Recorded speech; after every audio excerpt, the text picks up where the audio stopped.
What's going on, fam? How's everybody doing today? Well, I wanted to make a video for Black History Month, but the more I filtered through the ideas in my head, the more things came to me. It's like, damn, I want to add this. I want to add that. No, maybe I should add this. No, maybe I shouldn't do that. So what I ended up doing, I just started writing some notes of things that I wanted to talk about. And then I did my research, got on the internet. I've been listening to a lot of people online, on the YouTube and the TikTok and the Instagram, and everybody's talking about the boycotts, Target, Walmart, some other companies that don't want to deal with black folks. I would like America, including the illegal aliens that can understand English. I would like America and everybody in it to understand a couple of facts that might shed a little light on why black people should be respected, especially from a financial aspect. You know, people want to boycott Walmart. Why you gotta? Why? Why are we boycotting? A boycott means you plan on going back at some point.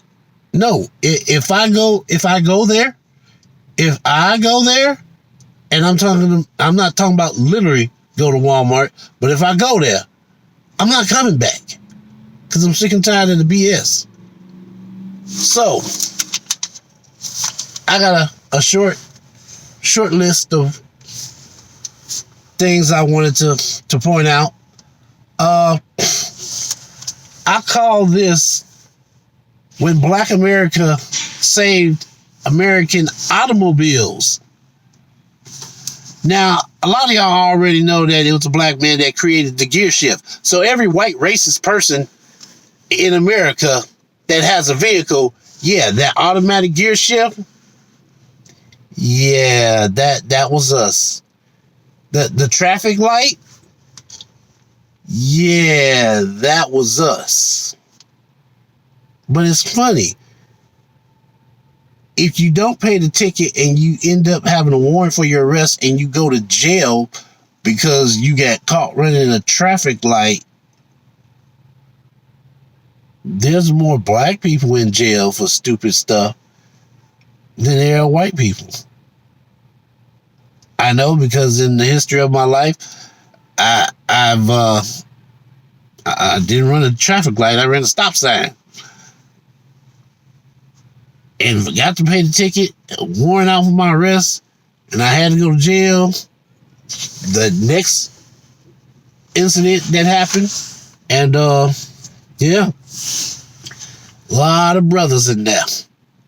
Not too many whites. And the few that were in there, they got out on bond, on bail. But that's besides the point. We're here to talk about America in the financial sense.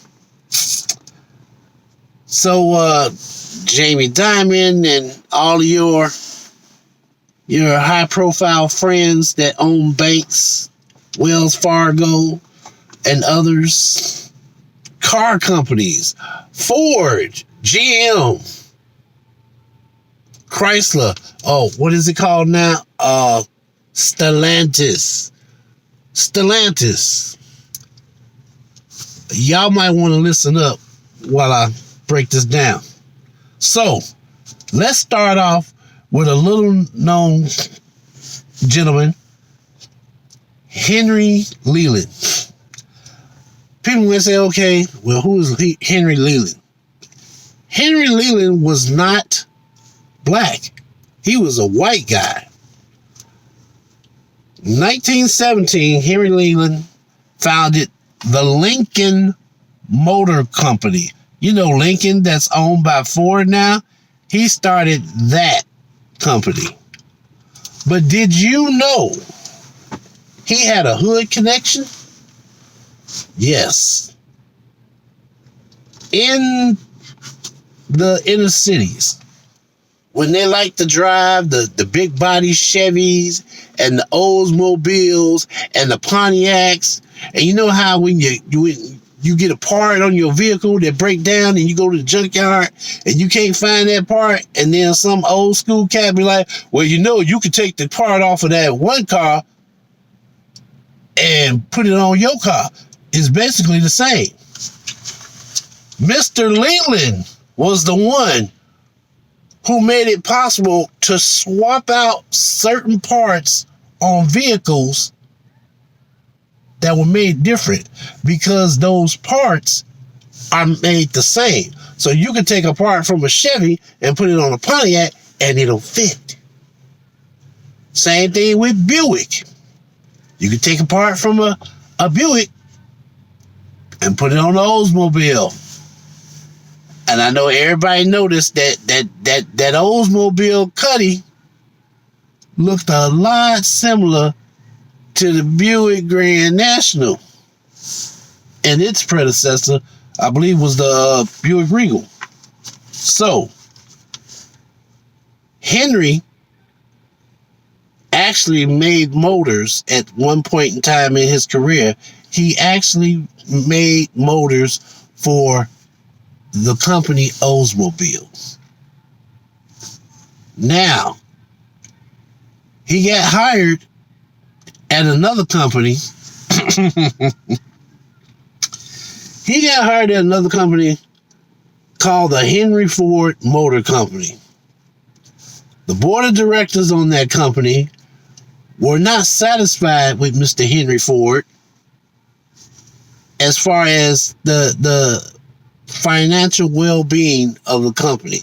They wanted to get paid. They wanted their profit. Can't get mad at that. So they hired this guy, Henry Leland, to do something a little different that would lead to more profits. This is the interesting part that I learned about Henry Leland. Henry Leland, with his expertise in engine building, rebuilt the engine designs. He redesigned the engines for the Henry Ford Motor Company.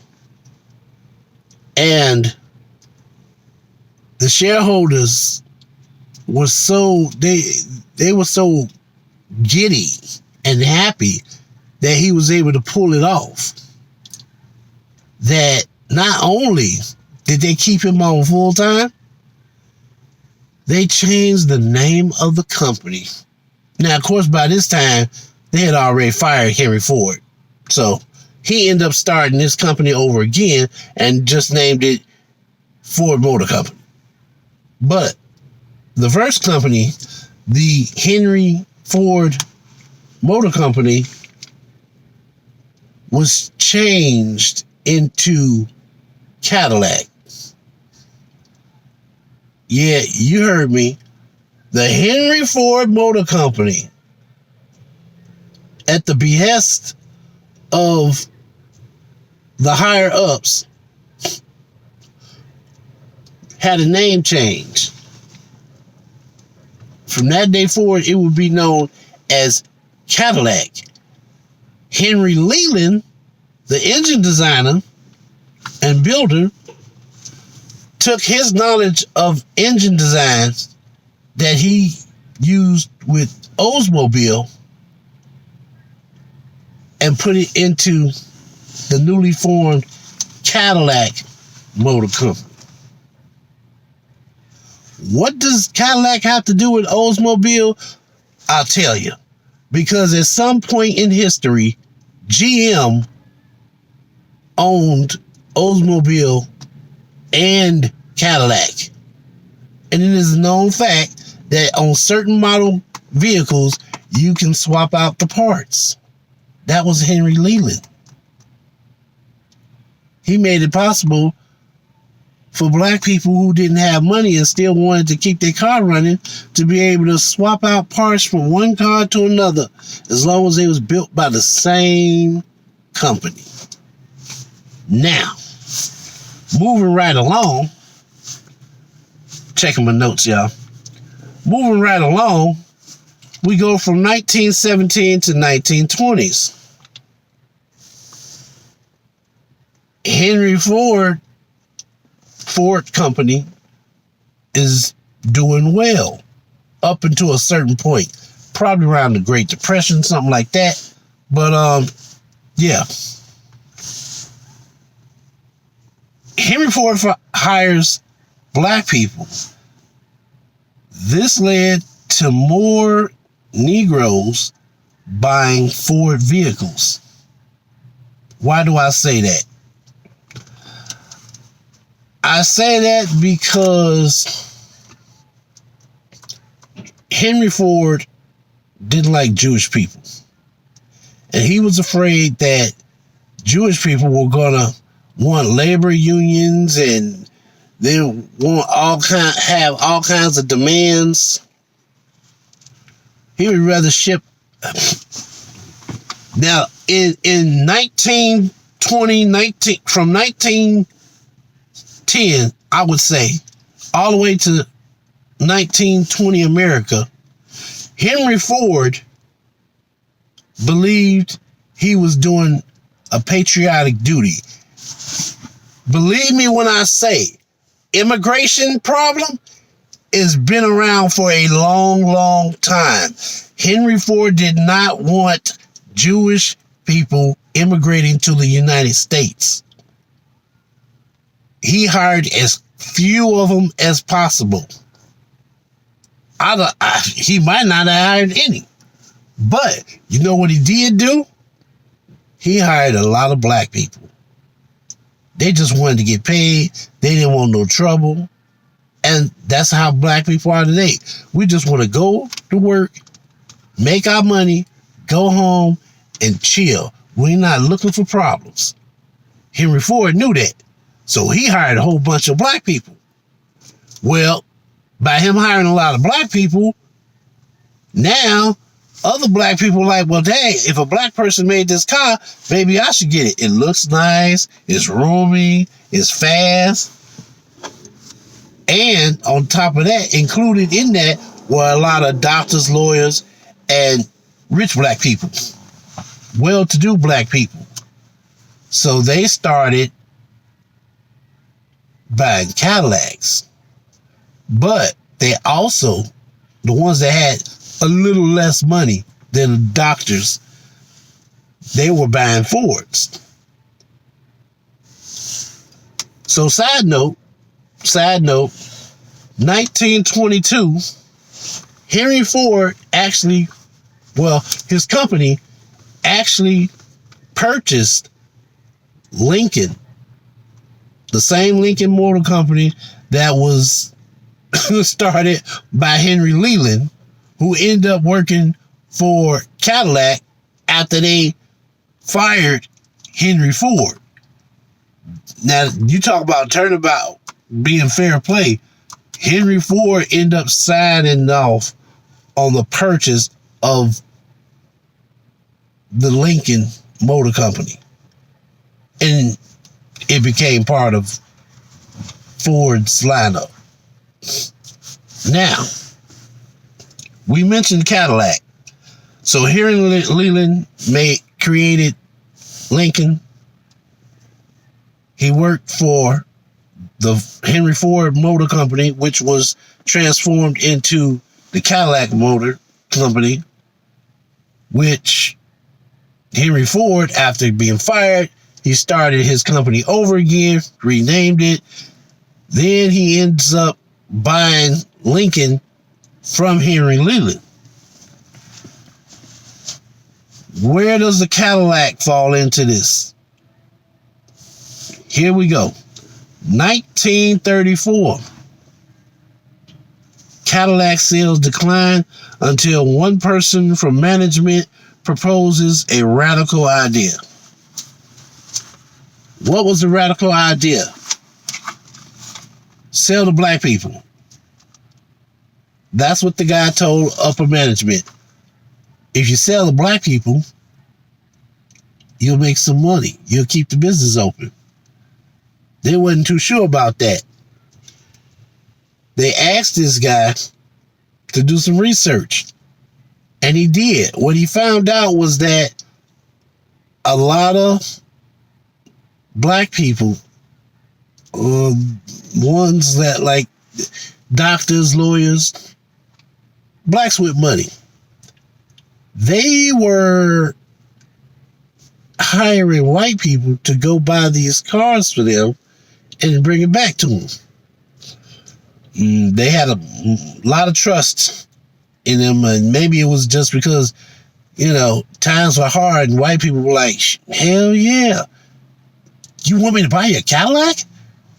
What's in it for me? How much you gonna give me?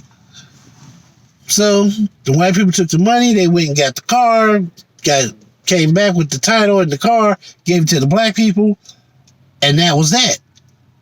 But no black person could go out to the Cadillac dealership in person and purchase a car because white people just didn't understand finance, basically. So that being said, once sales started going down, and they went down a lot, once sales started going down, they knew they had to do something. So they eventually took the man's idea and opened up their dealerships to black people. I don't know how long it took, but at some point, sales went up. Do you hear me?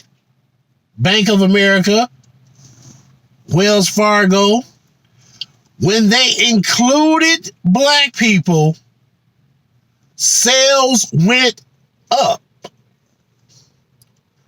Target, your research department should have known this.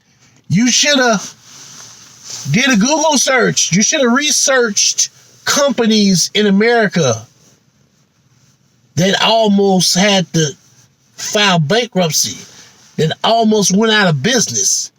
You should have researched, how did they come back?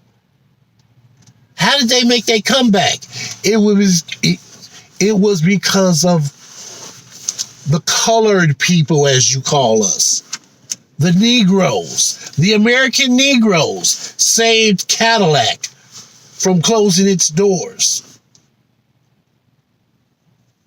And you thought it was a good idea to mess with black folks? Okay, Target. All right, Walmart. Look, y'all gonna shop when you gonna shop. You gonna do what you gonna do. But if I take that step, I'm not going back. No, I'm not going back. There is in my neighborhood, well, not my neighborhood, but within my state, there's a place called Myers. I've been there a handful of times, not a lot, usually with other people. It seemed kind of, I would describe Myers as a cross between Walmart and Target. The prices are different, but you can find a lot of stuff there that you find in Walmart. As far as Target, same thing. They got a lot of different brands, some high-end brands, and then they got the low-end brands, the cheap stuff. I I don't know why more people don't go to Myers. Maybe there's no Myers. I don't know if Myers is like nationwide or is it just regional. But there is one place I know that's kind of all over the country, and that's Dollar General.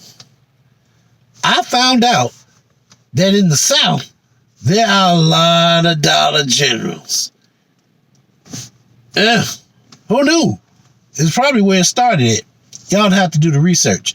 I'm not about to sit up here and do everything for y'all. But yeah, if you want an alternative to Walmart and Target, Dollar General and Myers, if your community or your state has them. Now, it's probably about, I want to say, from where I live, Myers is probably a good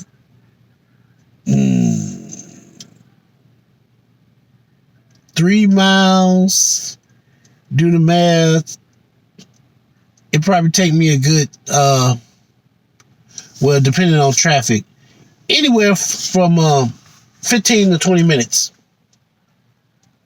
to get there. So, but it's worth it. Oh, and some Myers actually have their own gas station. So not only can you go there and get your shopping done, your clothes, your groceries, you can also get gas at some of them. That being said, yeah, there's no need to go with Walmart or Target. So back to what I was saying. These people should have done their research. They should have done their homework. Every time you include black people and then for some dumb reason you decide you want to cut them off, there's a good chance you might regret that decision. Cadillac learned the hard way that when you don't include black people into your financial books, oh, we ain't gonna sell those niggers. Yeah, how did that work out? Next thing you know, sales are going up. Black people all over the place driving Cadillacs, short body, big body, Cadillac DeVille, Cadillac Seville, all kinds of Cadillacs. And it wasn't just Cadillac though. Cadillac was one of the first, but it wasn't just Cadillac. I don't want to get the names wrong, so again, I wrote notes. So we got the decline of Cadillac in 1934, and because they opened their doors to selling to black people, sales numbers improved. That profit and loss book is a mother. So then some time went by. 1950. Where are we at? Cadillac, not only Cadillac, but Ford and Chrysler. By the 1950s, Ford and Chrysler started paying attention. They were paying attention before, but they was probably scared to make a move.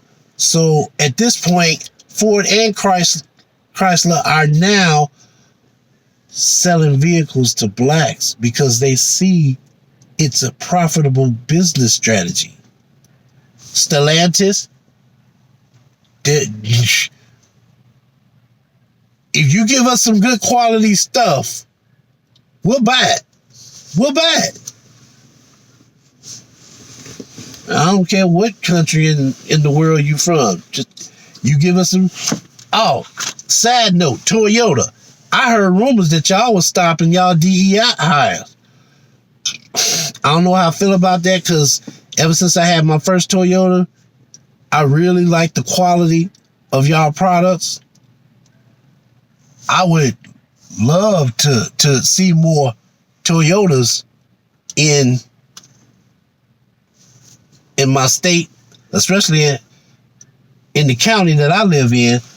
But it's like the only people that drive Toyotas is ones that's really got some money because they're so expensive. But they last for freaking ever. They last for, man, you take it. Toyotas are what Nissan used to be. When I was growing up,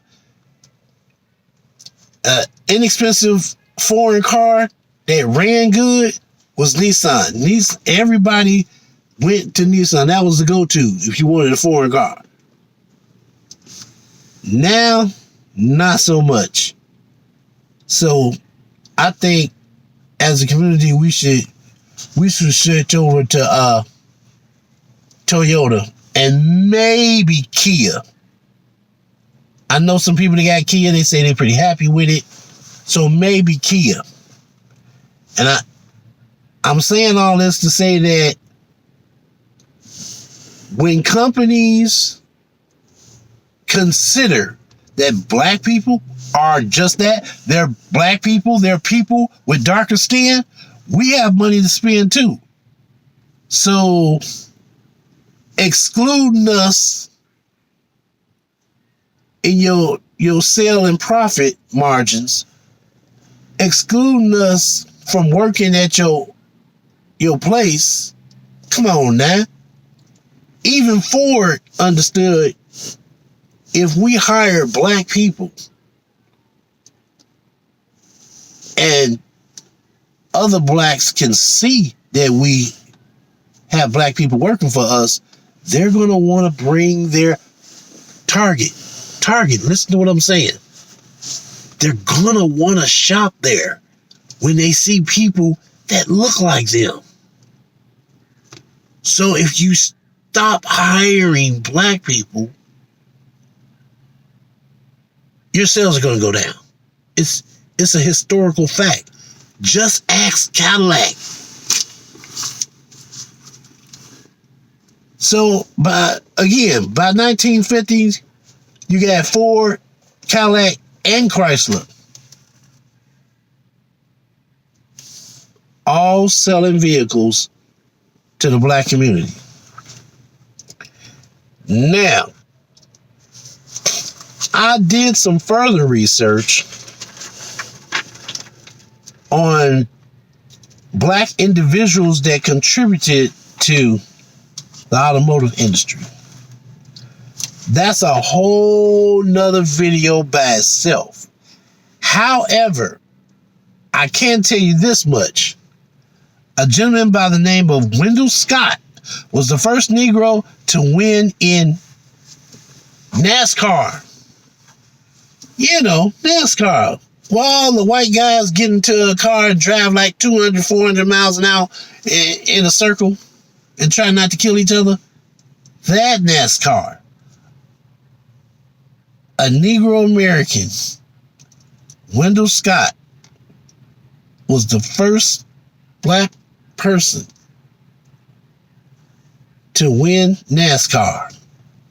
Most of y'all probably have never heard of it because NASCAR was very racist back then and they did not want to acknowledge that he won. So they came up with some propaganda bull crap to keep him from claiming his earnings and the trophy. Now, I heard that, I think it's his kids or his grandkids received something from NASCAR, but the man has been dead long time ago. And I think it's terrible that each generation has the ability to correct the mistakes of the previous generation. And all they can say is, oh, well, ain't nothing we can do about it. That wasn't us. That was our parents. That was our grandparents. We ain't trying to hear all that. Then you get into a position where you you got these companies, you running these companies, and you can't help a brother out, you can't help a sister out. It's not until we just collectively say, all right, we're gonna sit this one out. We ain't fucking with you no more. When your sales go down, when it hits you in the pocket, then you well, maybe we just made a small mistake. Small mistake, you think? Yeah, maybe we will reconsider. You'll think about it? No, you ain't gotta think about it. We gone. We out. Okay? You ain't gotta think about it. You ain't gotta do us no favors. You don't want us there. Walmart, you don't want us there? Fine.